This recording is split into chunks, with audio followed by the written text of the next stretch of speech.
Visakha region సమగ్ర అభివృద్ధిపై ముఖ్యమంత్రి చంద్రబాబు నాయుడు నేడు కీలక సమీక్ష నిర్వహించనున్నారు.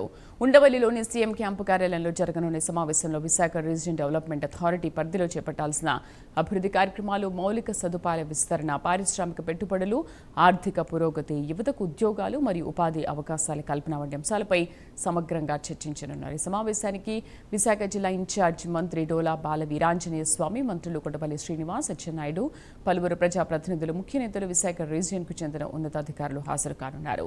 ప్రాంతీయ అభివృద్ధికి సంబంధించిన కీలక నిర్ణయాలు వెలువడే అవకాశం ఉండడంతో ఈ సమీక్షకు ప్రాధాన్యత సంతరించుకుంది.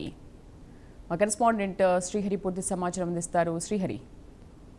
శ్రీదేవి, ఈ రోజు సీఎం చంద్రబాబు క్యాంపు కార్యాలయంలో విశాఖ రీజియన్ ఎకనామిక్ డెవలప్మెంట్ కి సంబంధించి ముఖ్య అధికారులతో పాటు అదేవిధంగా మంత్రులు, ఇన్ఛార్జి మంత్రి డోలా బాల వీరాంజనేయ స్వామి, అదేవిధంగా ఆ ఎకనామిక్ రీజియన్ పరిధిలో ఉన్న మంత్రులు ఎవరైతే ఉన్నారో కొండపల్లి శ్రీనివాస్, అదేవిధంగా అచ్చెన్నాయుడు, ఈ ముగ్గురుతో మంత్రులతో పాటు ముఖ్య అధికారులు అంటే ఆ విశాఖ రీజియన్ అంటే ఇప్పుడు ఏదైతే ఆంధ్రప్రదేశ్ లో 3 క్లస్టర్లుగా విభజించి మరింతగా 3 క్లస్టర్లను అభివృద్ధి చేయాలి, అభివృద్ధి వికేంద్రీకరణ చేయాలని చెప్పని ఓ పక్క సీఎం చంద్రబాబు భావిస్తున్న తరుణంలో ఏదైతే విశాఖకు సంబంధించిన 4 జిల్లాలను పూర్తిగా 4-5 జిల్లాలను కలిపి విశాఖ రీజియన్ కింద మొత్తంగా డెవలప్ చేయాలని చెప్పని అయితే భావిస్తున్న పరిస్థితి. అయితే ఈ నేపథ్యంలోనే ఏదైతే విశాఖలో ఇటీవల కాలంలో అటు డేటా సెంటర్లు కానీ అదేవిధంగా వివిధ కంపెనీల పెట్టుబడులు ఏవైతే ఉన్నాయో ఇవన్నీ కూడా వస్తున్న తరుణంలో వాటన్నిటికి సంబంధించి పెట్టుబడులతో పాటు విశాఖ రీజియన్ ని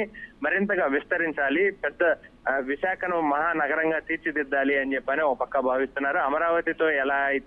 అమరావతిని ఎలా డెవలప్ చేయాలో, అదేవిధంగా తిరుపతి రీజియన్ ను ఎలా డెవలప్ చేయాలో అదే తరహాలో మొత్తంగా విశాఖ రీజియన్ ను కూడా పెద్ద ఎత్తున డెవలప్ చేయాలని చెప్పని అయితే భావిస్తున్నారు. అయితే ఈ నేపథ్యంలోనే దానికి కావాల్సిన ప్రణాళికలు, అటు పెట్టుబడులు కానీ పెట్టుబడుల ద్వారా వచ్చే రాబడి ఆదాయం ఏదైతే ఉందో ఆ ఆదాయంతో పాటు అదేవిధంగా నిరుద్యోగ యువతకు పెద్ద ఎత్తున ఉద్యోగ ఉపాధి అవకాశాలు కల్పిస్తూ ఎంపవర్మెంట్ అనేది క్రియేట్ చేస్తూ దాంతో పాటు మొత్తంగా ఆ ప్రాంతాన్ని అంతా కూడా డెవలప్ చేయడమే కాకుండా అక్కడ కావాల్సిన మౌలిక సదుపాయాలు ఏవైతే ఉన్నాయో వాటన్నిటిని ఇన్ఫ్రాస్ట్రక్చర్ ను డెవలప్ చేయాలని చెప్పని భావిస్తుంది. అయితే ఈ నేపథ్యంలో అటు అధికారులకు, ఇటు మంత్రులతోనూ అదేవిధంగా స్థానిక నేతలతోనూ ఒక సమీక్షా సమావేశం ఏర్పాటు చేసి ఈ సమీక్షా సమావేశంలో ఒక ప్రణాళికను రూపొందించి ఆ ప్రణాళిక ప్రకారం ముందుకు వెళ్లాలని చెప్పని అయితే సీఎం చంద్రబాబు భావిస్తున్నారు. అయితే ఈ నేపథ్యంలోనే నేడు ఏదైతే సీఎం క్యాంపు కార్యాలయంలో ఈ సమీక్షా సమావేశం అయితే ఏర్పాటు చేశారు. Sridevi. Right Srihari, thank you.